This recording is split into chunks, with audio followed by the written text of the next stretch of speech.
Sucesos extraños. Fenómenos paranormales. Experiencias increíbles contadas en primera persona. Un viaje a través de la historia a lugares que nunca habrías imaginado.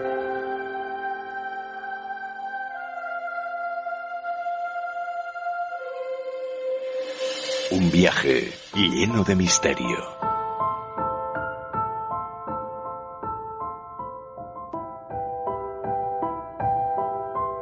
Recordad que desde este momento tenéis a vuestra disposición todas nuestras redes sociales. A través de Facebook en Informe Enigma. A través de Twitter en Enigma-RPA. O a través de nuestro correo electrónico enigma-rpa@hotmail.com.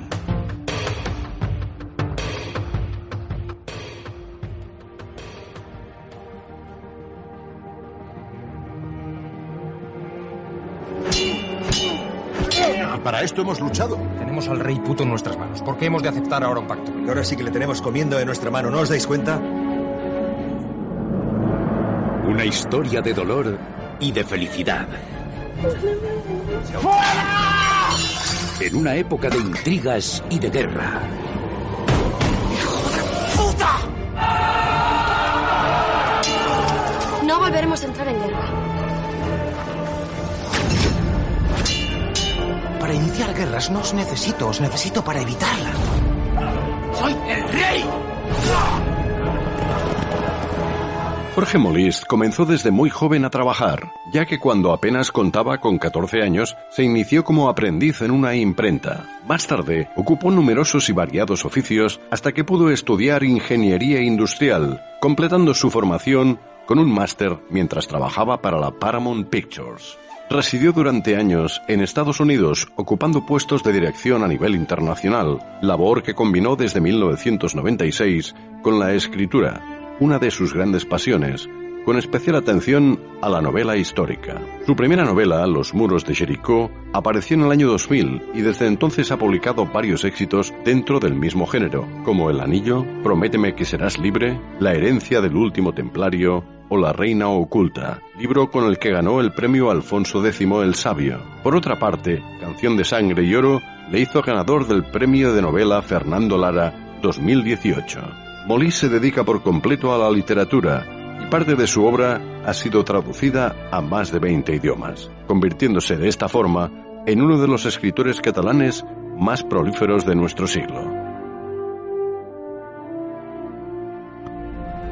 Tras siglos de ocupación romana y musulmana, en el siglo XV la mayor parte de España era devotamente cristiana y se encontraba gobernada por dos grandes reyes católicos, Fernando e Isabel, ambos poderosos y ambiciosos líderes. Cuando en 1493 el Papa dividió el mundo y otorgó a América o el Nuevo Mundo a los españoles, su tarea era la conversión.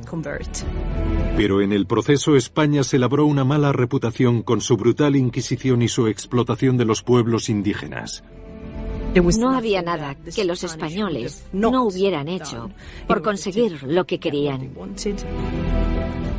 La riqueza otorgada por el Nuevo Mundo después de que Isabel patrocinara el viaje de Colón hasta allí daría paso a una era dorada para España, la cual no solo se convertiría en la nación más poderosa de Europa, sino en una superpotencia global que presumía de ser el imperio donde nunca se pone el sol.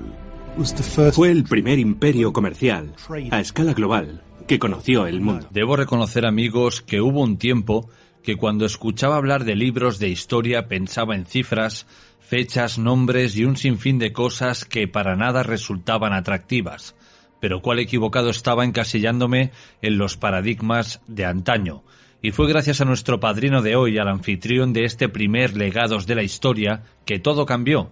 Entre sus libros descubrí historia, pero también descubrí pasión. Descubrí un sinfín de fechas, pero también descubrí aventuras. En definitiva, aprendí que la historia en papel podía ser algo apasionante. Jorge Molist, bienvenido a Legados de la Historia. ¿Cómo estás? Pues estupendo, encantado de hablar contigo, Jorge. Bueno, pues para empezar bien, porque estoy haciendo lo que a mí me gusta, ¿no? A mí el escribir y que luego me lean y que la gente esté feliz con eso, pues es lo que realmente me llena, ¿no? Más que el currículum y otras cosas. Pero bueno, una cosa lleva a la otra, ya te digo, o sea, para mí escribir es un placer. Y trato por todos los medios, a través de mi escritura, de transmitir ese placer al lector en relatos que enganchen, relatos que apasionen, relatos que emocionen, y de esos relatos que cuando se termina el libro el lector lo lamenta porque lo está pasando muy bien. La primera vez que escuché hablar de Jorge Molís fue en un Sant Jordi, cuando me regalaron una novela que tenía por título Prométeme que serás libre. En un principio, y tengo que ser sincero, no me llamó demasiado la atención el título, pero cuando empecé a leer las primeras páginas y vi el nombre del primer escenario, ahí ya quedé prendado de ella, y ese lugar era Llafranc. Yo vivo en Palamós, en pleno corazón de la Costa Brava, y como vecinos tenemos a Calella, Llafranc y Tamariu, así que comprenderéis cómo me sentí cuando vi ese nombre. A partir de aquí entran en juego piratas, algo que en mi tierra conocemos muy bien, y además aún conservamos rastros de esa época con las torres vigías que se mantienen en pie. Después pasamos a la Barcelona del siglo XV y a una historia de superación, y fue ahí cuando por primera vez un libro histórico dejó de ser aburrido para ser algo apasionante que culminaría con un segundo tomo, Tiempo de cenizas. Jorge, ¿podrías hablarnos de Joan Serra y sus aventuras? Bueno, pues sí, como bien dices, la historia empieza en Llafranc. La presentación a la prensa la hice en una torre vigía precisamente contra los piratas que se conserva allí, muy bien conservada por cierto. Y bueno, es como también dices bien, es la historia de un muchacho, de un niño en un principio, que la vida se le gira injustamente en su contra y en contra de su familia, ¿no? Precisamente por eso, por un asalto pirata. En aquella época, en la época que estamos hablando, principios del siglo XV, el ser libre no era gratuito ni mucho menos, ¿no? Y bueno, los piratas secuestran a parte de su familia y él se encuentra abandonado protegiendo un hermanito menor que él tiene, ¿no? Y a partir de aquí, bueno, en concreto Llafranc estaba vinculado con la iglesia de Santa Ana de Barcelona, de los sepulcristas, y ese es el vínculo para que venga Joan Serra a buscarse la vida junto con su hermano a Barcelona, ¿no? Una Barcelona, bueno, en ese momento un poco decadente, pero una ciudad tan apasionante como hoy en día, pero muy dura. El recibimiento en Barcelona, pues donde desembarcan viniendo de Llafranc, pues lo primero que se encuentran es una horca, que era el aviso para la gente que llegaba por mar, ¿no? Y a partir de ahí, pues entramos en el mundo fascinante de los libros del siglo XV, donde realmente la escritura transitaba de la escritura manuscrita a los libros impresos. Por eso la portada de Prométeme que serás libre, prométeme está en manuscrito, que serás libre, está en letra de imprenta, ¿no? Y bueno, a partir de ahí, pues Joan va aprendiendo de la vida, no solo del oficio de confeccionar libros, que entonces se hacían a mano, sino va recibiendo lecciones de esta vida suya, de la vida, ¿no? Y bien, ahí, a partir de ahí, pues también conocemos el mundo de las naves de la época, porque se ve obligado a embarcar como galeote en una galera y recorremos el Mediterráneo con esa intención en la mente, la intención de la libertad, la intención de los libros como uno de los vectores de libertad y el aprendizaje en la vida. Podríamos decir, Jorge, que de alguna forma hay un poco de Joan Serra en ti, y me explico. Cuentan las leyendas que hubo un muchacho que quiso ser escritor y su padre, ante tal decisión, lo puso a trabajar en una imprenta. Bueno, en todos los personajes siempre hay algo de uno mismo. Quizá en Joan Serra es de los que más, ¿no? Por el tema de enfrentarse en la vida y tener que superar una serie de circunstancias que te pueden ser adversas, ¿no? En mi caso, pues bueno, quería ser escritor. Mi padre me dijo que era una locura, yo me iba a morir de hambre, y como había suspendido la reválida de bachiller, dijo que no podía mantener la familia, pues un chico que no estudiaba, que suspendía y que no estaba la familia para mantener vagos prácticamente. Entonces me puse a trabajar aquel mismo verano, al final del verano, en una imprenta que había en la misma calle que yo vivía, ¿no? Y bien, pues el choque con la realidad fue bastante duro. No era lo que yo tenía en mente, tenía una serie de pajaritos en la cabeza, y bueno, esos pajaritos aterrizaron de repente, ¿no? Y nada, me dijo que bueno, pues nada, para que aprendas de los libros desde abajo, y ahí estás en una imprenta. Pero bueno, en la imprenta lo que imprimíamos era cartonaje para medicamentos, o sea que de libros nada, ¿no? Y a partir de ahí, pues sí, yo también tuve que aprender en la vida y corrí mis aventuras, no tan dramáticas, trágicas o heroicas como las que recorre Joan Serra en la novela, pero también viví mi porción de aventuras aprendiendo del mundo en muchos ámbitos distintos. Yo soy de Barcelona y conozco lo conflictivos que pueden llegar a ser algunos de sus barrios. Tú has vivido en alguno de ellos al igual que yo. ¿Podríamos decir que estos hechos te llevaron a conocer el mundo de los libros? Bueno, yo descubrí el mundo de los libros en el Raval, ¿no? En esa época, bueno, mi colegio es Milà i Fontanals, enfrente nada menos que del Hospital de Sant Pau. Y a través de la calle Egipciacas se llega a la calle Robador, que en esa época pues había prostitución y la vida no era muy fabulosa, todo lo contrario, era bastante dura, ¿no? Y mis compañeros de escuela, algunos venían de ahí.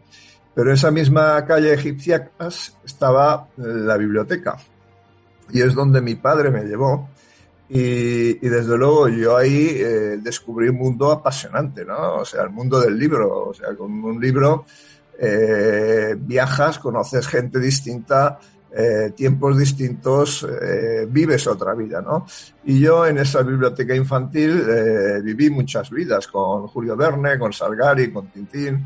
Y bueno, pues ahí es donde yo me apasioné por el mundo de la lectura, y posteriormente sería la escritura.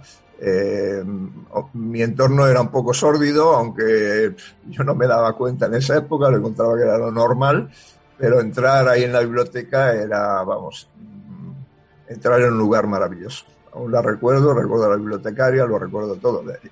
Pero si no me equivoco, Jorge, fue tu padre quien te introdujo en el mundo de los libros. Porque si bien es cierto que cuando tú le dices quiero ser escritor, él se alarma, él se sorprende, de alguna forma, él fue quien te introdujo en el mundo de la literatura. Bueno, fue él el que me llevó a la biblioteca, era un gran lector. Mi padre no pudo tener una gran educación formal, era un niño de la guerra, pero en cambio sabía muchísimo, y era a través de los libros. Lo que pasa que, su recomendación con yo 14 años fue de lo más sensato del mundo, y le estoy agradecido. Primero por meterme en un brete importante para mí, un choque de realidad impactante, y a partir de ahí pues ya darme cuenta de cómo era el mundo, empezar a aprender una experiencia, otra de más allá, y bueno, y de alguna forma su interés porque nos ganáramos la vida a sus hijos, porque la suya había sido muy dura, pues me siguió gran parte de la vida, ¿no? Y bueno, me esforcé en salir adelante, primero cambiando de trabajos, y que me los buscaba yo mismo ya a los 14 años, con un anuncio a La Vanguardia, Y bueno, y ahí fui trabajando y estudiando. Me apunté de inmediato al bachillerato nocturno al ver lo dura que era la existencia y bueno, empecé a probar, no solo a probar, sino a sacar buenas notas. Cuando hablamos actualmente de novela histórica, casi todo el mundo piensa en Juego de Tronos. ¿Te molesta que la gente se refiera tanto a esta saga de George R.R. Martin y olvide todo cuanto ocurrió en el Mediterráneo? Bueno, vamos a ver, yo creo que Juego de Tronos tiene su importancia, ¿no? Tiene su gran importancia porque si ha tenido el éxito que tiene, yo creo que el lector no es tonto, ¿no? En absoluto. O sea, Juego de Tronos tiene mucho mérito. E incluso puede haber creado un interés en la Edad Media, como antes lo hizo El Señor de los Anillos y Tolkien, ¿no? Claro, lo que yo escribo sí puede tener un contacto y no porque lo que yo cuento está basado en hechos reales, ¿no? Entonces, realmente cuando yo me puse a estudiar la historia en el Mediterráneo, porque además me introdujo en ella un libro de historia de un historiador británico, yo estaba leyendo Las Vísperas Sicilianas, se titulaba Mediterráneo siglo XIII, la historia me gusta, y de repente digo, bueno, este señor que es inglés me está contando mi historia, nuestra historia en el Mediterráneo, ¿no? La historia de mis antepasados. Y a partir de ahí, pues nada, empecé a investigar, bueno, a viajar por los lugares del Mediterráneo que correspondían a mis intereses literarios y, bueno, descubrí que realmente nuestra historia en el Mediterráneo ha sido un Juego de Tronos, ha sido un Juego de Tronos y lo pongo a nivel de apasionante, ¿no? Ha sido tan apasionante como Juego de Tronos. Obviamente no había dragones, aunque en esa época nuestros antepasados creían que sí lo sabían. No había dragones, pero había almogávares. Y bueno, eran tan fieros como los dragones, ¿no? Vamos, un capítulo apasionante de nuestra historia, o varios capítulos, lo protagonizaron los almirantes, lo protagonizó Pedro III de Aragón, segundo de Barcelona, y Roger de Lauria. Todos ellos tienen calles en muchos lugares de Cataluña y de España. Y nada, y Constanza, que es la reina sola, de mi última novela, que injustamente ella no tiene calle, pero se la merece. Jorge, si a tus libros le añadiéramos dragones, zombies que van a lomos de caballos zombies y capitanean ejércitos de zombies donde también hay dragones zombies, entonces ¿hablaríamos de otro Juego de Tronos? Pues yo diría que no. Yo de Juego de Tronos tomo el aire medieval, si tú quieres, y tomo una lectura que enganche y que apasione. Y yo creo que esos son los puntos en común que puede tener Juego de Tronos con lo que yo escribo, porque yo me estudio muy bien la historia antes de escribirla, pero sí, para mí, por mucho tiempo que emplee estudiando la historia, por mucho que sepa, para mí lo que está por encima de todo es el placer del lector, que se emocione, que llore, que ría, que se enganche en el relato, ¿no? Entonces, en eso sí que puedo decir que estoy en línea con Juego de Tronos, pero desde luego no despego de lo que ha sido la realidad y pretendo reflejarla lo mejor posible en mis novelas, siempre de nuevo, de forma que cuando termine de leer el lector diga que se la pasa fantástico, lamente que la novela termine y añada una cosa, decir, bueno, me lo he pasado fabuloso, pero además he aprendido un montón de cosas sobre mis antepasados que me hacen que me sienta orgulloso de lo que han hecho mis tatarabuelos. Diríamos que a España se la ha marginado históricamente, que estamos ahí un poquito rezagados o ocultos, que somos como los segundones. Bueno, pues precisamente sobre eso, ese libro que te cuento, me sorprendió que un historiador británico dijera que el famosísimo Ricardo Corazón de León, que hemos visto en tantas películas como un héroe, y en tantos relatos, desde Ivanhoe hasta Robin Hood y otros, pues bueno, él diga que sí, fue un buen guerrero, pero que fue un mal rey, un mal hijo y un mal hermano, ¿no? Y en cambio nos ponga a Constanza y a Pedro de Aragón y Barcelona, nos los ponga como vamos, grandes personajes, con un gran toque de admiración ahí. Entonces, ellos son desconocidos, bueno, intento darlos a conocer en La Reina Sola, ellos son desconocidos, pero vamos, fueron quienes abrieron las puertas del Mediterráneo a primero la corona de Aragón y luego todo eso lo heredó España. O sea, el primer imperio de España fue el Mediterráneo, fue imperio de la corona de Aragón, y después lo heredó España, y eso mucho antes del descubrimiento de América. Jorge, ¿qué tiene la edad medieval que tanto te apasiona? Bueno, es esa época en que la leyenda y la historia se confunden, ¿no? O sea, hay mucha historia que lees que en parte es leyenda, y lo contrario, ¿no? O sea, te crees que son leyendas, algo que es historia real, ¿no? Es la época de los trovadores, es la época del amor cortés, es además una época que a mí me encanta porque es la época en que nosotros íbamos hacia arriba. Íbamos de muy pequeñitos, que era la corona de Aragón tenía, cuando empecé mi relato, tenía solo un millón de habitantes, cuando su gran enemigo, Francia, tenía 16.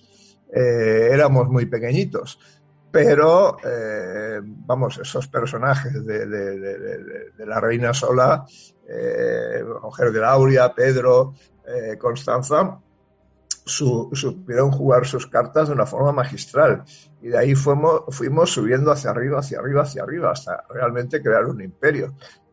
Cuando empieza la novela, La Reina Sola, el Mediterráneo es francés. 200 años después, el Mediterráneo era nuestro. Y eso es lo que hicieron nuestros antepasados, y eso es lo que se cuenta en La Reina Sola. Es que parece, Jorge, que conocemos más sobre la historia de otros países que sobre nuestra propia historia. Sí, yo diría que conocemos más la historia de otros países que de la nuestra. En un principio, claro que le estudiamos la nuestra, pero yo creo que los medios, sobre todo Hollywood, tiene mucho que ver, ¿no? Claro que ha habido series como Isabel la Católica, que han dado a conocer historia de España, pero bueno, ahí tenemos que hay muchas sobre el Imperio Británico, hay muchas sobre, como dijimos antes, de Ricardo Corazón de León, muchas sobre las guerras americanas de la independencia, Segunda, Primera Guerra Mundial, la guerra también que tuvieron Norte y Sur en Estados Unidos. Pues todo esto lo vemos y es un conocimiento que vamos cogiendo, pero es un conocimiento de historia de otros lugares, que yo creo que es estupendo. Pero miremos a nuestra propia historia. Tenemos una historia riquísima, una historia heroica, y bueno, pues yo creo que se pueden hacer con los hechos que han ocurrido aquí novelas que apasionen, que enganchen, que admiren sobre los hechos ocurridos, ¿no? Que te hagan reír, que te hagan llorar. Y ahí estoy yo. En Prométeme que serás libre podemos sentir el aire del mar de Llafranc, notar el empedrado de la Barcelona del siglo XV, el hedor de sus calles, pero ¿queda algo de esa ciudad condal de la Edad Medieval? No, sí, claro que queda. Quedan las fuentes donde iba Joan a encontrarse con Ana. Queda. O sea, yo en un momento concreto pues tenía un tour donde amigos y los lectores de una revista les hacía el tour de la llegada de Joan Serra a Barcelona y del recorrido que hacía a través de la calle Argentería. Están aún ahí esas calles, ¿no? Han cambiado algunos de nombre, pero la Barcelona de la época continúa ahí, no necesariamente enterrada. Hay algo que ha desaparecido, pero hay mucho, vamos, o sea, puedo hacer un circuito por la Barcelona de Prométeme que serás libre y de Tiempo de cenizas sin ningún problema, ¿no? ¿Cómo se documenta Jorge Molís para sus novelas? Es decir, ¿eres un escritor, valga la redundancia, de escritorio, que todo lo miras a través de Internet, o eres de aquellos que te gusta ir a pie de calle y poder tocar, notar y sentir los escenarios que vas a plasmar en tus libros? Bueno, las dos cosas. O sea, antes de salir intento informarme lo más posible, aunque luego cuando vuelvo de mis viajes necesito volver a entrar en libros, internet, etcétera, ¿no? Pero yo creo que los lugares conservan algo de la gente que ha estado ahí, una vibración, y si tú vas ahí, sobre todo si el lugar se conserva, pues también como por ejemplo la Capilla Palatina de Palermo u otros lugares, puedes sentir la vibración cuando mentalmente te colocas en los personajes, la vibración de la gente que vivió ahí.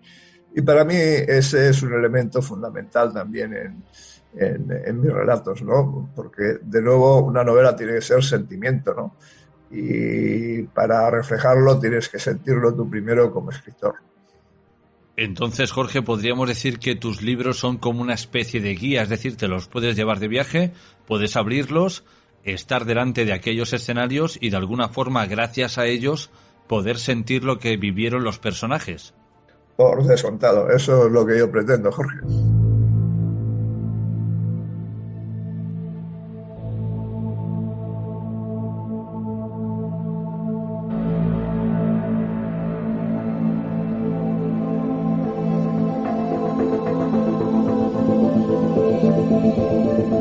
Si padecisteis tales temores fue por estar en proporción con nuestra importancia. Como mi decisión en consonancia con vuestro delito. Restituyéndoos todo vuestro poder. Sin embargo, viendo llegada mi hora, es mi deseo que todos sepan que morí igual que viví, plantando cara a mis enemigos. Si algo tienen casi todos tus personajes, Jorge, es que son muy chulos. Esa típica chulería española que tanto nos caracteriza, ¿no? Pero tú tampoco te quedas corto, porque has dejado grandes puestos en grandes multinacionales para dedicarte enteramente a la escritura, y eso hay que hacerlo con dos narices. Bueno. No, la verdad es que mi vida ha tenido varios giros de guión importantes, ¿no? O sea, yo terminé y aprobé sin repetir la carrera de ingeniería industrial, y cuando tenía el título, como quien dice, lo colgué y me dediqué a otra cosa, ¿no? Y bien, simplemente porque creía que la vida me tenía que llevar hacia ese lado, porque había tenido la oportunidad de aprender y de salir al mundo, igual como salgo con mis novelas. Tuve la oportunidad de trabajar en muchas cosas antes de terminar la carrera de ingeniería industrial. Y luego, bueno, pues nada, me puse a estudiar otras cosas mientras trabajaba. Y llegó un momento en que sí, me replanteé mi vida para empezar, ¿no? El primer replanteamiento fue, sí, he alcanzado una situación económica que no me hace temer lo que decía mi padre de que me muriera de hambre. Eso ya tenía yo mis 45 años y dije, pero en mi vida no estoy haciendo lo que yo quería hacer, que es precisamente escribir. Y bueno, en este cambio de guión, el 1 de enero de 1996, escribí la primera línea de mi primera novela como propósito de principios de año. Y a partir de ahí ya no dejé de escribir, ¿no? Antes, dijéramos, me había ocupado mis esfuerzos en lograr esa posición que mi padre deseaba para mí, de que pudiera mantener a mi familia sin ninguna preocupación, ¿no? Y bueno, y unos años después, pues sí, abandoné mi puesto en una gran multinacional para dedicarme solo a escribir. Entonces he tenido varios cambios de guión, ¿no? ¿Y cómo surge la idea, Jorge, de escribir La reina sola? Bueno, precisamente el origen, el germen fue leer ese libro del historiador británico, ¿no? Fíjate tú, de un inglés. Y ahí vi que había una historia apasionante, y yo no puedo escribir si no me apasiono sobre el tema, ¿no? Una historia muy desconocida, nuestra historia en el Mediterráneo es muy desconocida y, como digo, muy brillante. Y nada, a partir de ahí pues ya me puse a estudiar por un lado por otro los cronistas de la época, Desclot, Muntaner, el propio Jaime I el Conquistador en su libro dels Fates. Pues nada, estos eran voces directas de la época, y luego buscar otros historiadores, o sea, del Renacimiento tenemos a Jerónimo Zurita, pero a partir de ahí también los historiadores modernos, ¿no? Y ya cuando tuve el tema, la base compuesta, pues es cuando empecé a viajar para constatar en el terreno lo que había leído y lo que había aprendido. Pedro XIII y Constanza, ¿qué podrías decirnos al respecto de ellos? Bueno, el inicio de la Reina Sola es bastante dramático. Era una época en que Francia había estado, entre comillas, abusando de la corona de Aragón. Nos habían arrebatado los territorios, casi todos los territorios del otro lado de los Pirineos, donde Occitania, que por un tiempo fue nuestra, gracias a una cruzada, y nos iban asfixiando, ¿no? La corona de Aragón buscó salida por el Mediterráneo, pero con otra cruzada auspiciada por el Papa y protagonizada por un francés, se quedaron Sicilia, que era la esperanza que tenía la corona de Aragón para salir al Mediterráneo, con el enlace entre Pedro, el protagonista, uno de los protagonistas de la novela, y Constanza, que luego sería la Reina Sola, ¿no? Y todo parecía de que prácticamente la corona de Aragón iba a desaparecer frente a la gran presión, por un lado, de Francia y por otro de Castilla, que tenía 5 millones de habitantes frente a uno de la corona de Aragón. Sin embargo, Pedro III de Aragón, segundo de Barcelona, que para mí fue el rey más audaz que hemos tenido en toda la historia de España, en un audaz golpe de mano, le arrebató a los franceses Sicilia, que le había prometido que se le iba a dar a su esposa, que era siciliana y era la heredera de lo que los franceses le habían quitado, ¿no? Muy bien, entonces él llega a Sicilia, es coronado rey, frente, dijéramos, a la sorpresa por un lado y luego indignación de los franceses y del Papa y de todas las fuerzas que se le oponían. Llama a Constanza, a su esposa. Ella llega a Sicilia con 3 de sus hijos para continuar la dinastía de Aragón-Barcelona en las islas, y él la corona reina, y el día siguiente la abandona, bueno, porque él es un caballero de honor, y su gran enemigo Carlos d'Anjou, el emperador mediterráneo, también francés, le había retado un duelo de honor, nada menos que en Francia, en territorio enemigo. Todo el mundo le dice que es una trampa, pero él se va a ir porque, como digo, era un tipo muy audaz. Pero la deja sola, deja a Constanza sola en un lío impresionante, un fregado de consideración, porque ella acababa de llegar a la isla, la había abandonado cuando tenía 13 años, prácticamente no sabía nada de aquello, no tenía experiencia de gobierno, y encima había conspiraciones muy importantes porque no querían algunos la corona de Aragón en Sicilia, y tenía que enfrentarse a eso, a conjuras, a revueltas que amenazaban su vida y la vida de sus hijos. Ella tuvo que luchar por la vida de sus hijos. Y no solo eso, claro, estaba en una guerra cruel contra los 3 mayores poderes del siglo. Francia, como he dicho, que tenía 16 millones de habitantes, Carlos d'Anjou, hermano del rey de Francia, que había conquistado ya medio Mediterráneo y tenía unas fuerzas enormes, y el quizá más poderoso de todos aún era el Papa, que también era francés.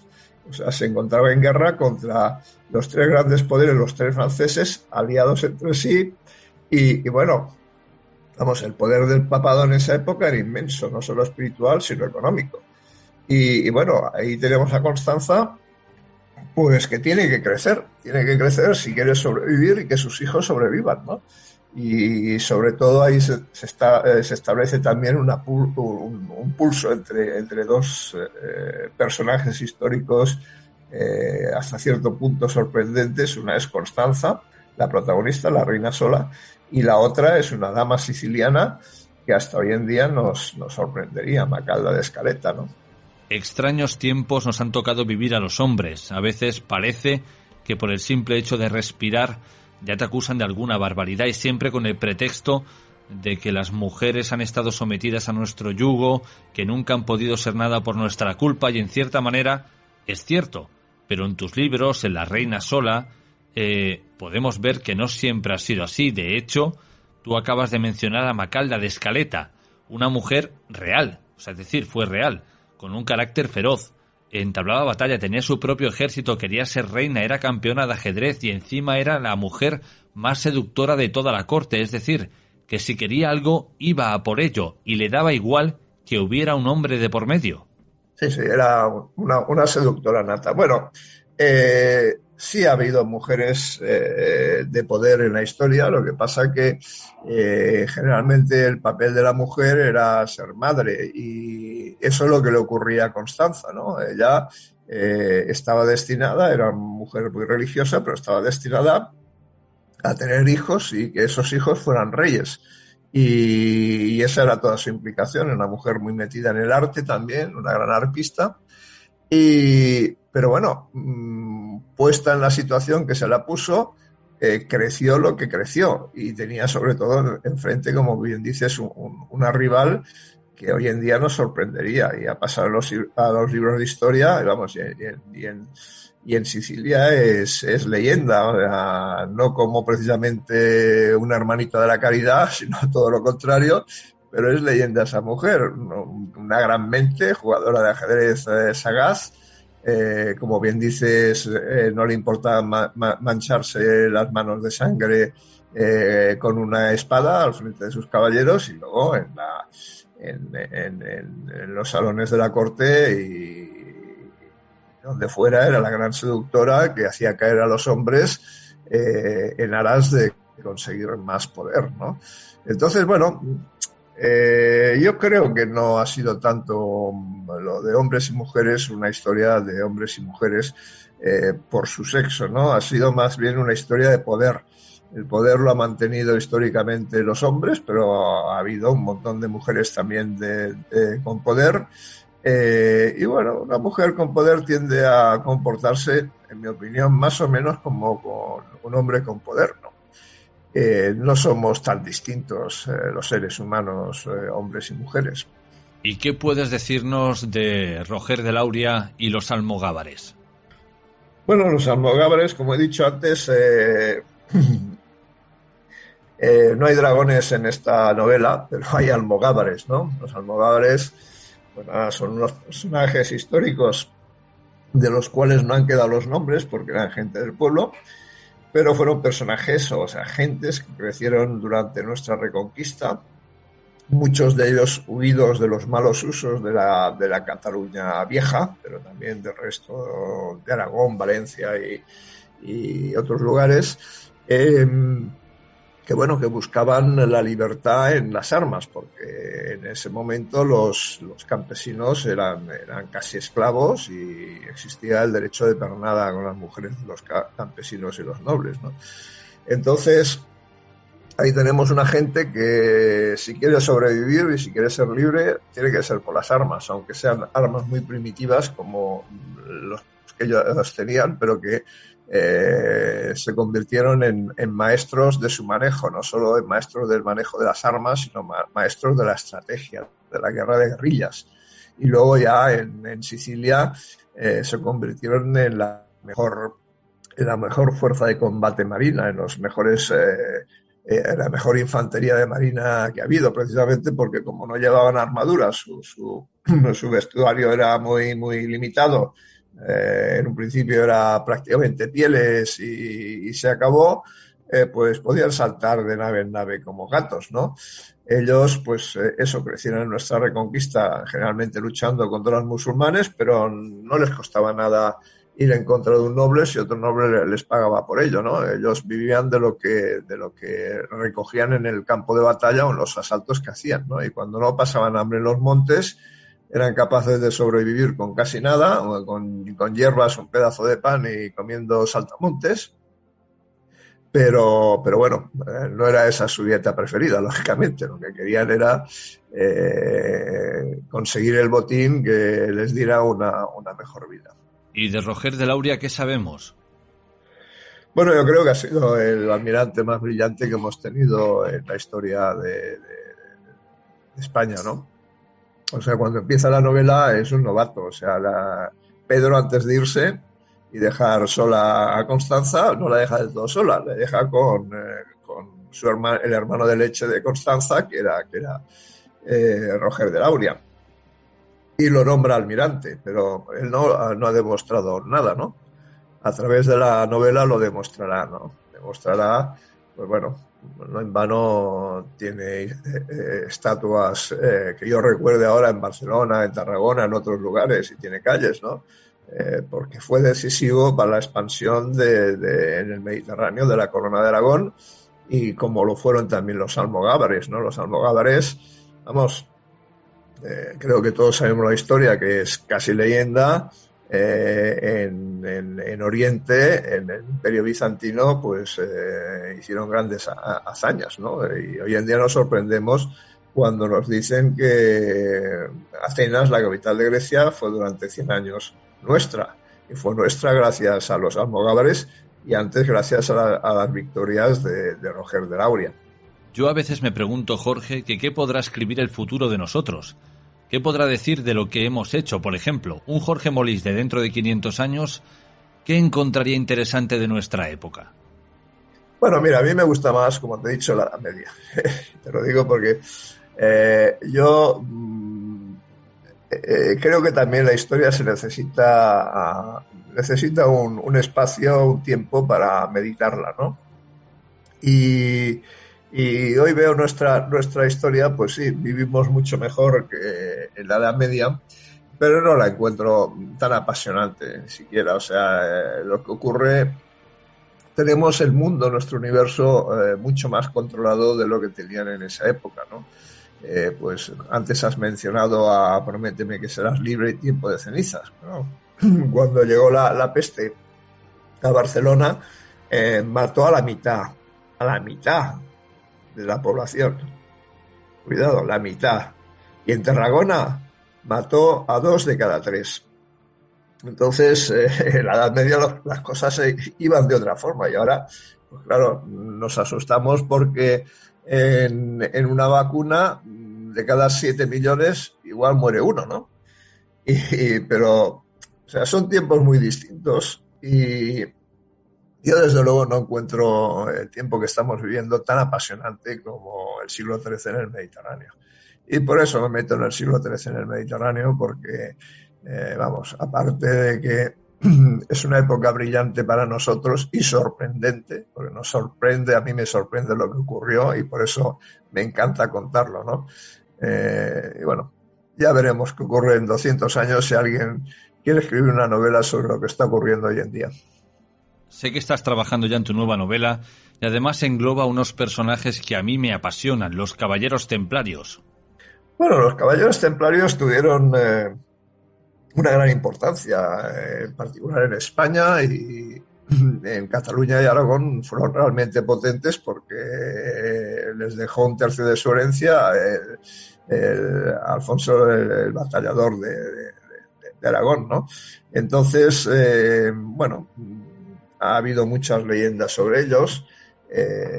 Tuvieron actitudes interesantes, como por ejemplo cuando, eso lo cuento en La Reina Sola, cuando el Papa promulgó una cruzada para invadir la Corona de Aragón, y entraron por Cataluña los cruzados capitaneados por los franceses. Los templarios, a pesar de que respondían directamente al Papa, no hicieron nada contra el rey Pedro de Aragón,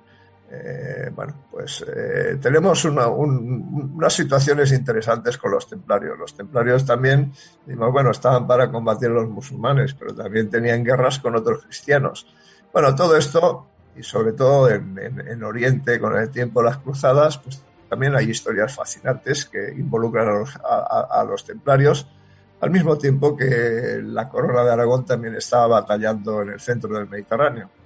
Y creo que hay historias muy apasionantes, hay historias que van a interesar mucho a mis lectores, tanto como me están interesando a mí. Y bueno, es un buen material para trabajar. Finalizamos aquí nuestra charla y, queridos amigos, queremos recordaros que todos los libros de Jorge Molist podéis encontrarlos en las grandes superficies y en cualquier librería. Jorge, un fuerte abrazo y hasta la próxima. Un abrazo, Jorge, encantado. Estás escuchando Informe Enigma en el 102.7 de la FM, Radio Platja d'Aro, con Jorge Ríos. Escuchando Informe Enigma en el 102.7 de la FM, Radio Platja d'Aro, con Jorge Ríos. ¿Quieres apoyar a Informe Enigma? ¿Quieres que siga creciendo? Ahora puedes hacerlo. Tan solo tienes que ir a la interfaz principal de Informe Enigma en iVoox y entrar en la opción habilitada en azul que pone Apoyar. Una vez aquí, escoge la opción que mejor se adecue a ti. Muchas gracias por tu apoyo. Las tendencias van y vienen, pero lo importante es encontrar tu estilo. Por eso en Verde Limón Palamós trabajamos cada día con ese objetivo. Visita nuestra tienda de moda situada en la Plaza dels Arbres número 1 en Palamós y te asesoraremos para conseguir tu mejor esencia.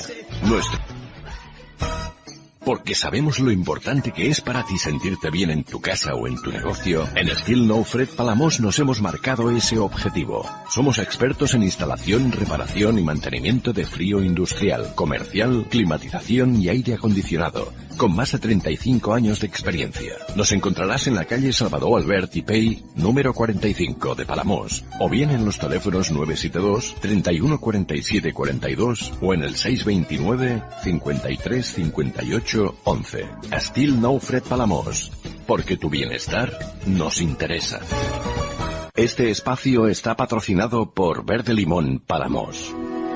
Hay un mundo paralelo, un universo invisible que hace frontera con el nuestro.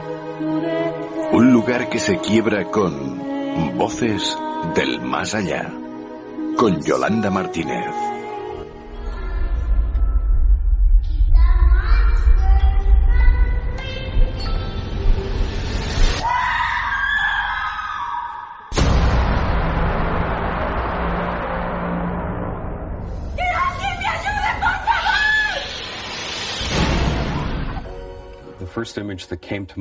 La primera imagen que acudió a mi mente fueron mis manos sujetando una barandilla helada. Cuando Darryl Rooney era joven, estaba inexplicablemente fascinado por el hundimiento del Titanic. Años después, durante una regresión hipnótica con Betty Binder, recordó su vida pasada que acabó a bordo del desgraciado crucero. Recordó de manera espontánea el nombre de otros miembros de la tripulación que luego logró verificar con unas viejas listas. Se negaba a relatar sus recuerdos, pero dada la seriedad de nuestra investigación, permitió que le entrevistáramos. Me encontraba en la cubierta de popa o algo así. Y vi una serie de objetos vagos en la distancia. Eran los botes salvavidas. Vi que los pescantes estaban vacíos y los botes salvavidas fuera, y que tenía ante mí mi propio destino. Los botes se habían marchado, y yo me hundía con el barco. Es un recuerdo terrorífico. Me estremezco solo con recordarlo.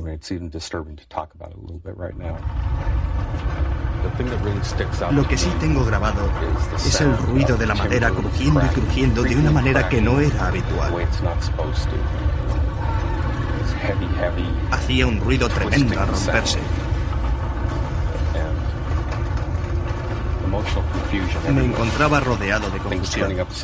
Todo estaba patas arriba, el agua me azotaba. Me quedé enredado en las cuerdas. Debió ser el momento en que el barco se rompe y se va a pique. Tenía la sensación de que era el casco del barco con las compuertas. Después me sumergí en la oscuridad del frío océano. Recuerdo todas esas emociones. Fue un momento verdaderamente aterrador.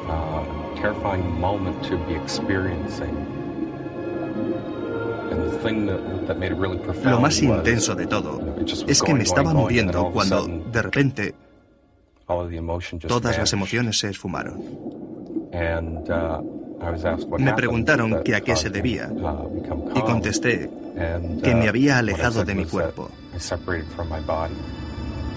Así fue como lo sentí.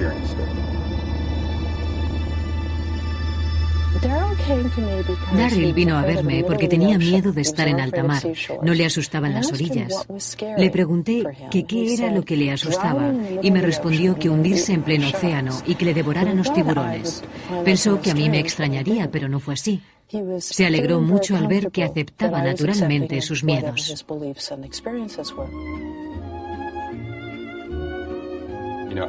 Yo no voy por ahí contándole a la gente que tuve una vida anterior en el Titanic. La razón está clara, muchos no se lo toman a bien. No quiero hablarles tanto de la experiencia como de la historia en su conjunto. El Darryl Rooney que conocí en 1981 tenía algunos recuerdos dolorosos y era muy distinto del actual. La persona que estaba en el Titanic trabajaba sin levantar cabeza. Trabajaba en la sala de calderas y en su tiempo libre subía al bar para charlar con los amigos. No tenía vida al margen del trabajo. Nunca subió a cubierta hasta el día en que el barco se hundió. Decidió realizar la regresión, no por algo relacionado con su trabajo, sino por una fobia que no lograba descifrar.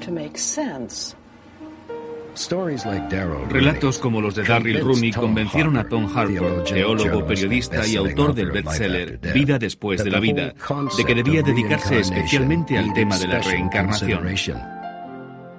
En esta fase de mi investigación, ya sabía que los primitivos cristianos creían en la reencarnación, el regresar una y otra vez. También era consciente de que durante milenios casi 2/3 de la humanidad habían creído en ella de una u otra forma. Por lo tanto, debía esforzarme en ser lo más objetivo posible.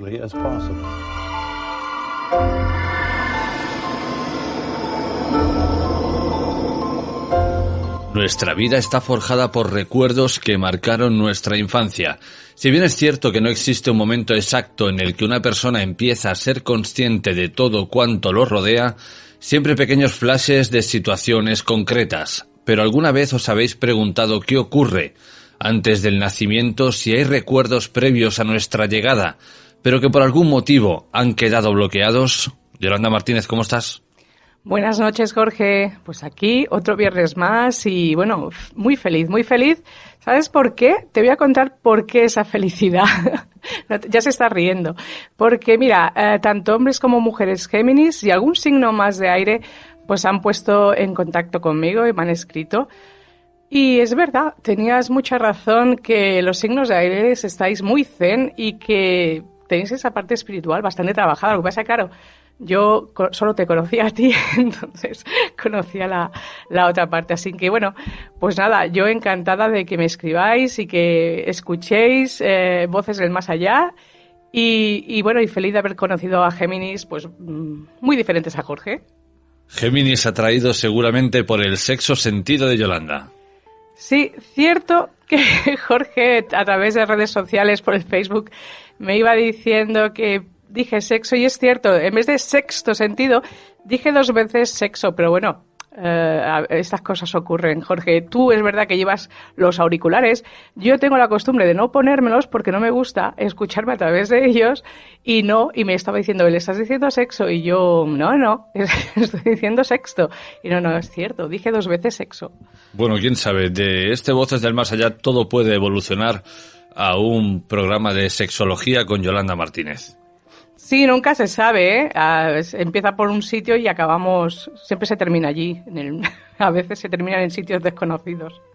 Uy, eso, bueno, pinta como pinta. Vamos al tema principal que nos ocupa el Voces del Más Allá de esta semana, y es hablar de esos recuerdos antes del nacimiento. Así es, Jorge. Esta semana me apetecía mucho hablar de este tema, ya que muchas veces muchos se pregunta, pues, ¿qué ocurre antes de nacer?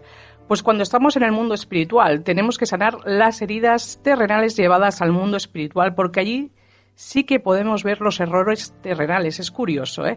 Porque cuando estamos en el mundo espiritual podemos ver todos los errores que hemos cometido en la tierra. Lo que pasa que muchas veces pues no los queremos recordar porque eso no nos ha ayudado a evolucionar. En cambio, cuando estamos en el mundo terrenal, muchas veces creemos que no nos acordamos de nada, de que no tenemos señales o que no nos mandan mensajes.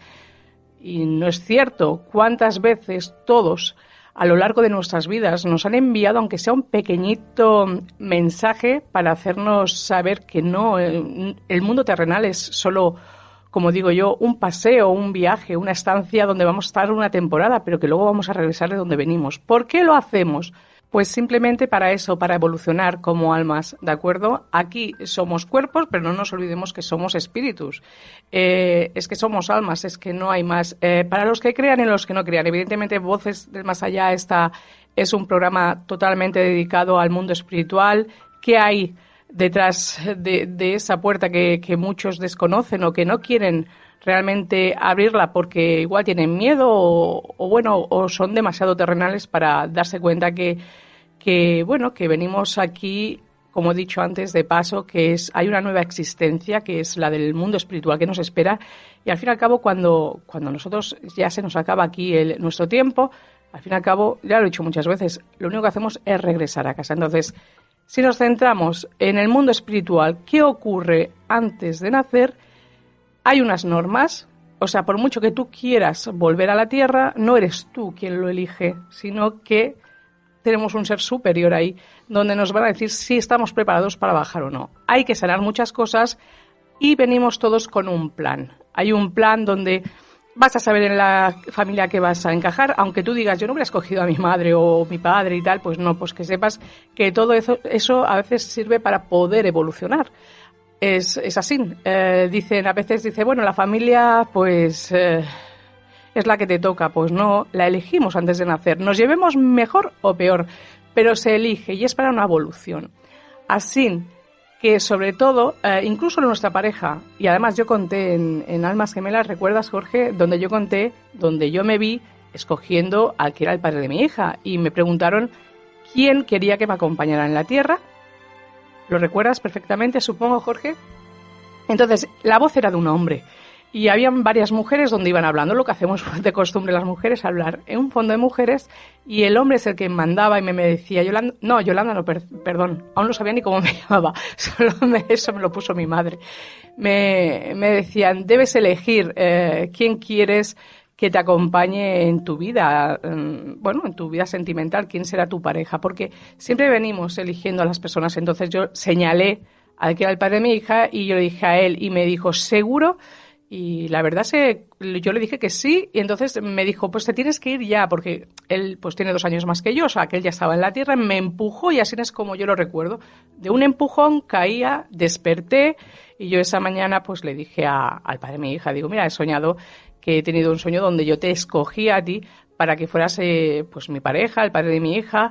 Y bueno, lo único que me extrañó que fue seguro, que me dijo que si estaba segura, y él pues siempre me preguntó, ¿por qué te han dicho eso? Porque en ese momento estábamos muy, muy bien. Es curioso, porque luego la vida pues ya el seguro ese ya entendí el por qué me lo habían dicho. Así que no solo este caso, sino que hay casos de niños de 4 y 6 años donde dicen haberles dicho a sus padres que los habían escogido antes de nacer, tienen ese recuerdo. Entonces, igual que yo tuve ese sueño, pues hay niños que tienen ese recuerdo de haber escogido a sus padres y sus padres han quedado perplejos al oír esas palabras de niños tan pequeños donde se supone que no conocen nada del mundo espiritual y vienen a darle esos mensajes. Es muy curioso, hay muchísimos mensajes. Que yo puedo contar muchos, evidentemente, por mis experiencias, por lo que he vivido, por lo que sé, pero es que hay experiencias de muchísimas personas donde les han dado mensajes, donde les han dicho lo que deben de hacer, lo que serán. Es que hay infinitas señales como digo yo, del más allá, para que sepamos que venimos con un plan de vida, y cuando nos vamos, pues es regresar. ¿Recuerdas, Jorge, la película Nuestro Hogar? Pues ahí. Sigo mostrando mi inconformidad en cómo funciona este mundo espiritual, y aquí ya me da igual que digan el dúo Pimpinela. Si la semana que viene yo opinaba y sigo opinando lo mismo, que podrían poner los mensajes más fáciles debido al mundo de la tecnología, y ahora hablando en serio, ya está ocurriendo, ¿por qué cuando vienes a este mundo no vienes ya, en vez de con un pan bajo el brazo, con un planning bajo el brazo, ¿no? Que te digan, mira, tienes que hacer esto hoy, tienes que hacer esto mañana, el año que viene tienes que haber hecho esto, y tú vas haciendo, y finalmente te conviertes en un alma pura. Pero claro, llegamos aquí sin esos supuestos recuerdos y metemos la pata tras meter la pata, y finalmente no hay forma. Bueno, no hay forma para ti, hay almas que sí que evolucionan, es lo que hablábamos, ya es que me va a tocar otra vez el tema Géminis, es que este Géminis es muy cabezón, debe ser un ascendente Tauro o algo así. Esta semana vamos a por los Tauro, pero es cierto que sí que venimos con ese planning. Evidentemente no te lo van a decir todo, tampoco puedes tener recuerdos de lo que fuiste tú en una vida anterior. Tú imagínate que ahora eres un hombre que has nacido en México, ¿de acuerdo?, que has nacido en México, y que en tu vida que tienes ahora, pues eres o al contrario, que ahora eres una madre con 2 niños y ahora eres un hombre solo que vive en México. Si tú te recuerdas de eso, puede ser un trauma para ti. ¿Me entiendes lo que quiero decir? Si tú habías soñado y tú habías visto que en tu vida anterior habías sido una mujer con 2 niños o madre de familia, de golpe te ves en México solo, igual tu vida no tiene nada que ver, pues para ti podría ser un trauma. No digo un recuerdo, pero que te envíen un correo electrónico, te digan, para evolucionar necesitas hacer esto y esto. Y tú ya te pones al lío de Montepío. Mira, yo estoy segura que, tal y como eres tú, te han llegado más de cientos de señales, lo que pasa que no las ves. Dicen que no hay más ciego que el que no quiere ver. Y eso es cierto, porque yo creo que señales nos han enviado a todos. Es raro que no me haya contado a alguien que haya tenido incluso un déjà vu, algo que tú sientes que ya has estado, que ya lo has vivido. Simplemente son recuerdos nuestros que están ahí y que a veces es imposible de borrar. Evidentemente es lo que te digo, no podemos venir con esa memoria de lo que fuimos anteriormente. No siempre tienes que venir del mismo sexo, no tienes que venir siempre de la misma mano. Normalmente sí que las familias están muy ligadas. Eso es cierto. Lo que no está muy ligado nunca es la pareja, ¿ves? O sea, padres, hijos suelen estar ligados, hermanos, todos, pero la pareja es algo que tú ya vienes. Por eso lo de las almas gemelas. Si tienes la suerte de haberlas encontrado, pues efectivamente serás muy feliz, estarás muy bien. ¿Qué ocurre? Que mucha gente va con personas o insiste en tener relaciones con personas que nunca habían conectado y que incluso ahora mismo tampoco conectan, pero que a veces se niegan a soltar. En estos años que llevas en el mundo del tarot, personas que han acudido a tu consulta, ¿te han contado algún tipo de mensaje que recuerdan o que han recibido antes de llegar a este mundo? A ver, tengo de todo. Tengo personas que me han explicado muchísimas cosas, tanto en el mundo espiritual como evidentemente que sí. Pero es que es normal, es que hay gente que está muy conectada en ese mundo. Y es que es así, si es que no hay nadie, yo creo que no debe haber nadie que no pueda tener un recuerdo de una vida, no solo de vida pasada, que a veces vamos muchas veces a terapias y a hacer regresiones para poder saber qué hemos hecho en la vida pasada. Incluso cuando estamos en el mundo espiritual, eso es lo que menos nos interesa, porque nos perturba mucho, porque sabemos que hemos cometido muchos errores. Como humanos cometemos muchos errores, por eso es aquí donde evolucionamos, porque es muy fácil caer en tentaciones. ¿Tú conoces a alguien que no haya caído en una tentación alguna vez en su vida? Llámale infidelidad, llámale drogas, llámale alcohol, llámale lo que tú quieras, vicios, llámale el robar, llámale... Hay muchísimas cosas que aquí hay demasiadas tentaciones. Entonces, cuando estamos en el mundo espiritual es curioso pero no nos queremos acordar de ellas. Vivimos como espíritus, sabemos que queremos bajar para mejorar esas cosas y entonces evolucionar. Pero todo lo contrario a cuando estamos aquí, que insistimos en que habíamos hecho la vida pasada, porque me traumatiza esto, porque necesito esto. Si es para sanar algo, lo entendería. Pero simplemente, de verdad, yo siempre digo, vivir, dejar vivir, respetar. Hablando de esta sincronicidad o de estos recuerdos o señales que podemos traer a nuestro presente, precisamente hablábamos hace poco tiempo de una amiga que al parecer, escribió un libro en el que tiene la palabra China impresa, yendo por el bosque se encuentra como con una bolsa con objetos dentro en los cuales hay una pluma, letras chinas, es decir, parece que todo la va guiando por ahí. Son señales de que sí debe seguir trabajando. Si hace falta le llegarán más mensajes, más señales para que siga haciendo lo que está haciendo, porque seguramente que lo que le quieren decir es que va por muy buen camino. Y es que es lo que te digo, siempre te dan todas las herramientas, siempre te envían detalles, siempre te envían mensajes, te envían cualquier cosita para que tú despiertes, simplemente que tienes que estar despierto. Y hablando de estos recuerdos que arrastramos quizás de un más allá, de una vida pasada, recuerdo conversaciones con nuestro buen amigo Xavier Aguilar y él en sus múltiples sesiones, sus pacientes relatan en muchísimas ocasiones que antes de venir aquí, escogen ellos a la familia, no solamente escogen ellos a la familia, sino que están deambulando, por ejemplo, por la calle y de golpe ven a una mamá embarazada, es decir, que aún, digamos, no está en un estado avanzado de gestación y dicen, pues mira, ahora quiero irme con ella.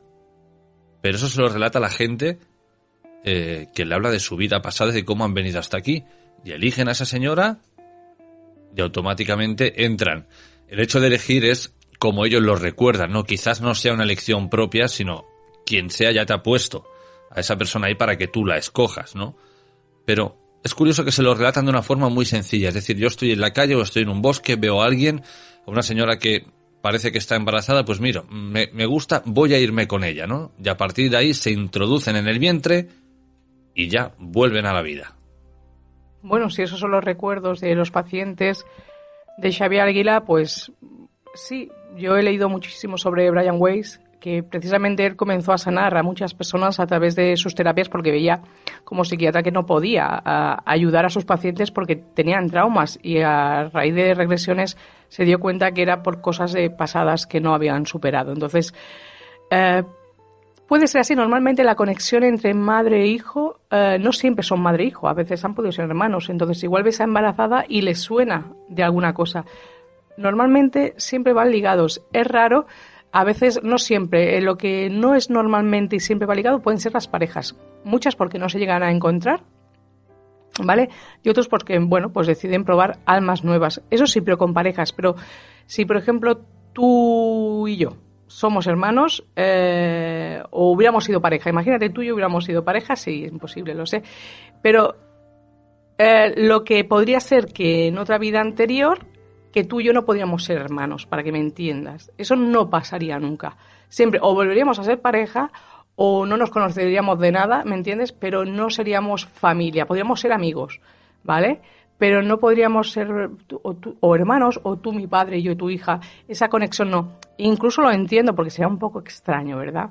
Porque con las parejas haces cosas que con tus hermanos y con tu familia no haces, entonces sería un poco chocante. Pero eso es lo que yo te puedo leer hasta ahí, que normalmente lo que son parejas no suelen tener esa relación tan carnal como, por ejemplo, padre-hijo, hermanos, etcétera.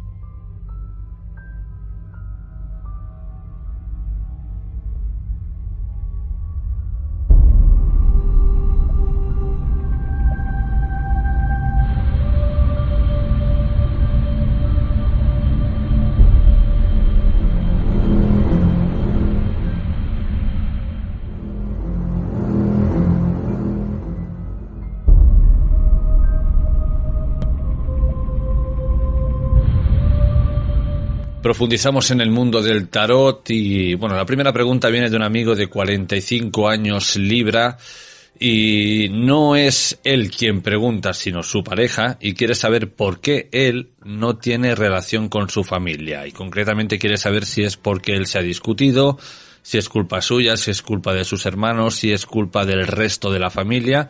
Pero su duda es, la de su pareja, es por qué él no tiene contacto con su familia. Esto sería un karma, ¿ves? Aquí hablaremos un día del tema de los karmas de la familia. Pues son karmas a veces, así que su mujer pregunta por su marido por qué no se habla, y entonces veo que él no se lo ha dicho. Bueno, vamos a ver qué ocurre con esta familia de este Libra de 45 años, por qué no se habla con su familia. Vamos a ver qué nos dice. Yo creo que esta persona es muy independiente, ¿vale? Es una persona, es que no veo nada, yo creo que pudo ocurrir algo donde él, pues, no sé por qué, si está en familia, como pueden chocar o puede decidir que su única familia puede ser su mujer, si tienen hijos, es lo único. Es como que ha querido cerrar ese vínculo familiar y que su familia solo sea su pareja y su familia directamente, porque aquí me habla de que cuando está en familia no se siente lo que hablábamos, ¿no? Seguramente que sea uno de estos de Xavier Aguilar, de sus pacientes que cogió a la madre así al voleo y le ocurrió eso, ¿no? Pues es lo que ocurre, no hay esa conexión, porque estoy intentando mirar, ¿vale? ¿Qué ocurre entre ese hombre y su familia? Y solo me mira a su mujer. O sea, a su pareja, solo me la mira a ella. Y la familia me sale la muerte como que ha cortado y no quiere. O sea, ese vínculo familiar cuesta muchísimo. Yo creo que son una familia que debe haber como algún rencor del pasado, pero no veo nada como para decirte, uy, le ocurre esto, os ha separado esta gente, ¿por qué no quiere saber nada? Yo creo que es un poco su carácter, una persona independiente, ya que tiene la carta del loco, y él, pues para él, su familia es lo que tiene ahora. Vamos a ver, Jorge ha cogido una carta del oráculo de las diosas para este Libra, para ver si está un poco más receptivo, porque le ha salido la carta de la receptividad. Ábrete a recibir, esto incrementará tu intuición, tu energía y tu habilidad para dar a los otros. Sería importante que para él estuvieran más receptivos a la hora de poder recibir, pues, por su familia, porque veo que más adelante su familia va a querer como tener esta madre, sobre todo veo una mujer aquí cansada donde quiere acercarse o quiere saber de él, pero se cierran muchas puertas. De todas maneras, ha tenido que pasar un pasado bastante difícil. Y yo lo veo con una mujer, pero me habla de muy poco amor, entonces tal vez para él su familia es su pareja y ya está, y no quiere acordarse de esos recuerdos. Pero que me dicen que cara al futuro sí que va a querer interesarse esa persona por él y va a querer, pues eso, por eso le dicen que sea más receptivo a la hora de atender a esa familia. Vamos ahora con una amiga Escorpio de 30 años. Al parecer quiere montar una tienda de ropa online y quiere saber cómo le irá. Aquí hay una persona que no lo ve nada claro.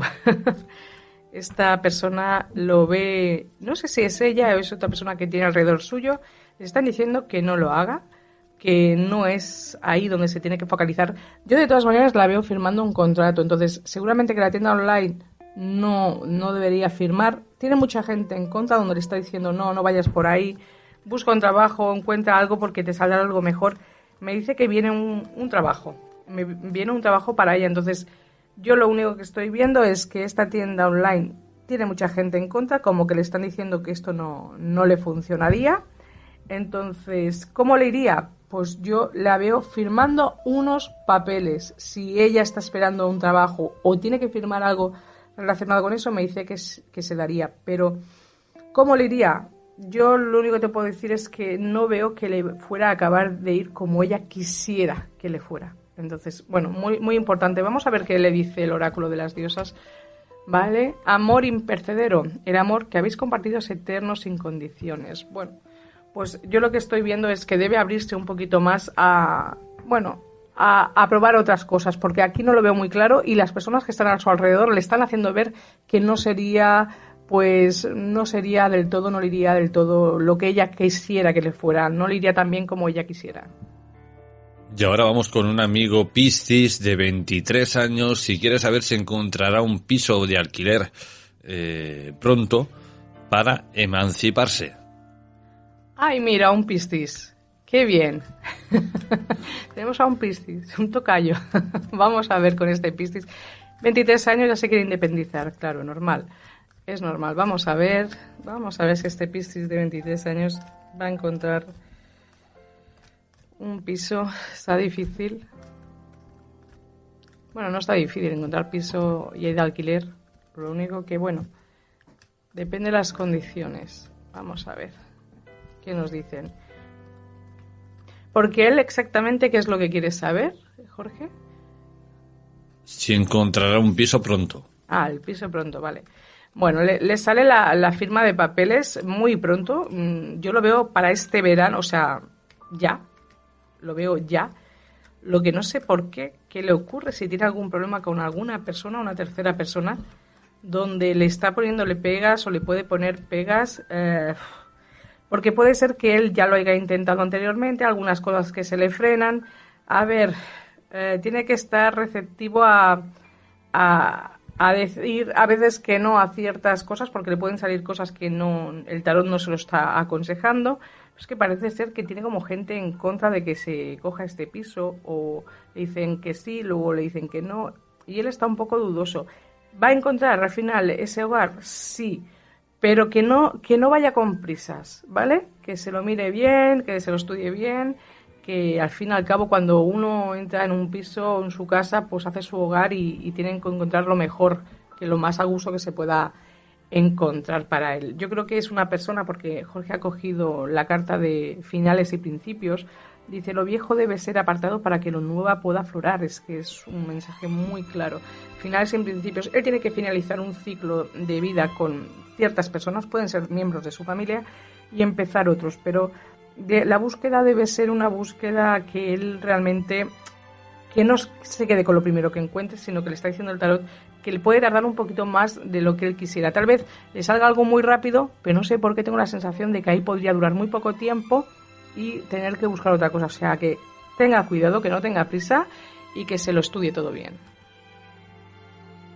Vamos ahora con una amiga Acuario de 59 años y quiere saber si el ayuntamiento le dará los permisos para poder abrir su negocio. Es un sí.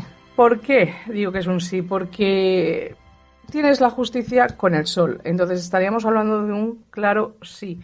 Esto es un sí rotundo. Si ella lo que está esperando son esos permisos, yo sinceramente ya es que ni te miro más, porque no quiero que me ver más cosas. Como mucho, como muy tarde, sí que es verdad que me sale la carta del ermitaño, o hace tiempo que los estás esperando, o se te puede hacer un poquito largo, pero esos permisos se te dan. Tienes la justicia del sol, eso es un sí rotundo, ¿vale? Con nuevos proyectos y vas hacia adelante, ¿vale? Además, muy bien asesorada, gente que te va a decir que sí, que te va a ayudar. Quiero decir, no sé, que aquí sí que estaríamos hablando de un sí rotundo, ¿eh? El sí más rotundo, el sí más rotundo que he podido ver esta noche. Vamos a ver. Compasión. Rechaza los juicios sobre ti misma y los demás y céntrate en el amor y la luz que se hallan en todos nosotros. Esa es la carta que te ha salido, la carta de la compasión. Así que, Acuario, ya sabes, a tener un poco de compasión para que todo esto fluya, porque para mí esto es un sí rotundo. Y ahora vamos con una amiga Tauro de 41 años que quiere saber cómo le irá en esta nueva relación sentimental que acaba de empezar. Qué complicado es esto de cuando me hablan del amor ya tiemblo. ¿Por qué es tan difícil? Encima si empezamos una relación, sobre todo disfrutar de los principios y bueno, sin condiciones, sin nada, porque de verdad que si no es complicado, ¿eh? El tema del amor es bastante complicado. Bueno, aquí de momento la veo muy ilusionada.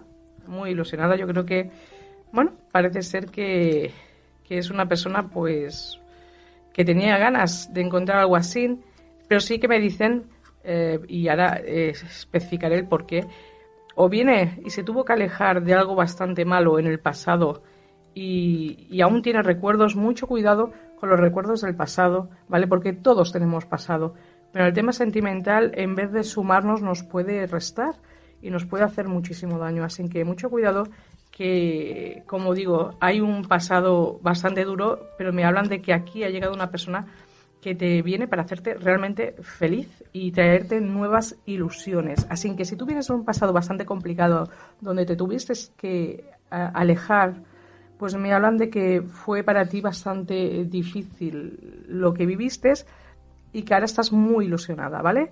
Pero que no te marque el pasado, porque si nos quedamos atrapados ahí no vamos a disfrutar de este presente. Entonces me dicen que hay bloqueos bastante importantes a día de hoy, pero que esta persona que ha llegado es para tener nuevos inicios y tener, para tener una relación seria contigo. Entonces esperemos que sea esta persona que estoy viendo yo ahora, que es la que ha entrado, que ha llegado para desbloquearte, porque aquí sobre todo veo que había muchos bloqueos, y así que, que lo disfrutes. Si es así ahora, si te resuena el pasado que viviste, que te ha dejado bastante bloqueada, por favor no me mires al pasado, mírame al presente y serás muy feliz. Vamos a ver. ¿Qué ha cogido Jorge? Ciclos y ritmos. Honra los ciclos de tu cuerpo, los niveles de energía y las emociones. Es que es muy importante, los ciclos y los ritmos. Hay que respetar cada ciclo y cada ritmo que tenemos en la vida. Y si ahora te ha tocado vivir esto en el amor, pues eso, disfrútalo muchísimo. Y ahora para finalizar, pues esta semana me toca a mí. Porque hace tiempo que Yolanda viene diciendo, vas a tener una firma de papeles, Bueno, pues vamos a ver si realmente esa firma de papeles, esa consolidación en el mundo de la comunicación está por llegar y otras cosas que puedan salir. Jorge Ríos aclara que cuando la última vez que te miré el tarot aquí en directo, te dije que en el mundo sentimental no te veía nada, pero sí que en el terreno profesional pues se te abrían nuevas oportunidades, que al final acabarían siendo contratos, pero que se te abrían nuevos ciclos en el mundo laboral. Entonces, ¿qué ocurrió esa misma semana? ¿Va? Explícalo mientras yo muevo tu tirada. Soy Géminis, no me acuerdo. No te acuerdas de lo que te interesa. Pues Jorge esa misma semana recibió una llamada y una proposición muy decente, no indecente, muy decente, en un nuevo proyecto que se embarca. Así que, primero felicidades y vamos a ver. Él lo que quiere saber es que al final acabará firmando algún día por todo esto que está haciendo. Yo lo entiendo y yo lo he visto. Lo que pasa que siempre le digo, pues todo llega cuando tiene que llegar. Y el tarot, recordad una cosa, el tarot no tiene fecha de caducidad nunca. Si se ve una cosa, se ve y ya está, ¿vale? Bueno, de momento es sin contrato. Pero llegarán nuevos ciclos. Mira, fíjate que tienes el juicio con el mundo, que estamos hablando de cerrar ciclos en tu vida y empezar otros nuevos. Entonces, se te van a abrir muchas puertas. Hay muchas puertas, muchísimas. Y al final podrás conseguir todo aquello. ¡Ah, qué bonito! Muy bonito. Mira, te digo una cosa, cuando tú firmes, y eso te lo vi hace pues ya muchos años, te vi que tú firmarías y podrías trabajar y dedicarte a lo que a ti realmente te gusta, ¿vale? Se te cerrarán puertas importantes. No lo veo inmediato. Lo que sí que te veo es que siguen llamándote para hacer cosas interesantes, pues lo mismo que te ha ocurrido hace poquito te va a surgir.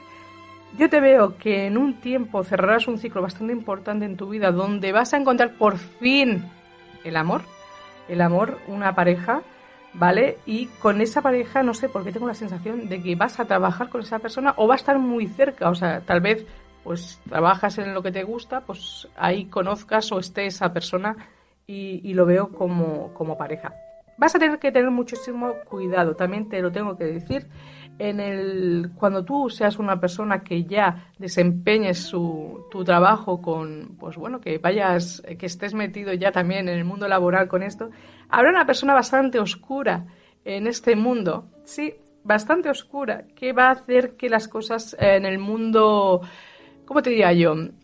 Que no puedas conseguir tus propósitos, que no llegues a ser una persona que puedas crecer en este mundo. Entonces, hay una mujer bastante oscura que tienes aquí detrás. Es mujer, ¿vale? Y va a hacer todo lo posible para desbancarte de este sitio que te lo llevas merecido mucho tiempo. Lo que pasa que la envidia y los fans que tienes tú, porque Jorge tiene ahí un grupo de fans muy, muy buenos, pero aquí me habla sobre todo de una mujer que podría hacer incluso podría atacar de alguna manera bastante maliciosa, ¿no? Aquí es que veo mucho maleficio. Pero no lo va a conseguir.